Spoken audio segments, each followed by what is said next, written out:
The first year we did this, Mark Bucher has been working in the local restaurant industry since 2007, and he's raised 4 kids in the district. I've always tried to be a charitable person. I try to instill in my children to always give back in everything we do.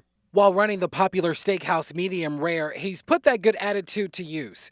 The restaurant has been a beacon of hope in the community, frying turkeys for free for those who need it on Thanksgiving Day, and delivering high-quality meals to the elderly facing a holiday alone. This year, he's doing it all over again. We've all heard the strong recommendations that families not gather, that you keep your grandparents away from the kids. How many Thanksgivings do they possibly have left? And they got to not spend this one with their family, which might be their last one.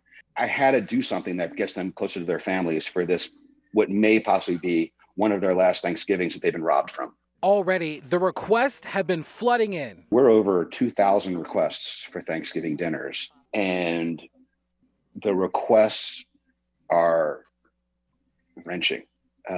We realized very quickly that society has underestimated the disaster in the elderly community right now, and it is a disaster. But his staff isn't one to give up on a challenge.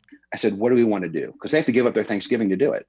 And one of my managers, she said, you know, Mark, we've got a duty to do this now. People are depending on us to do this. He has one wish for what will come of his team's efforts. Hopefully I get another 50 restaurants around the country that want to copy me and do this in other cities. That's the ultimate goal.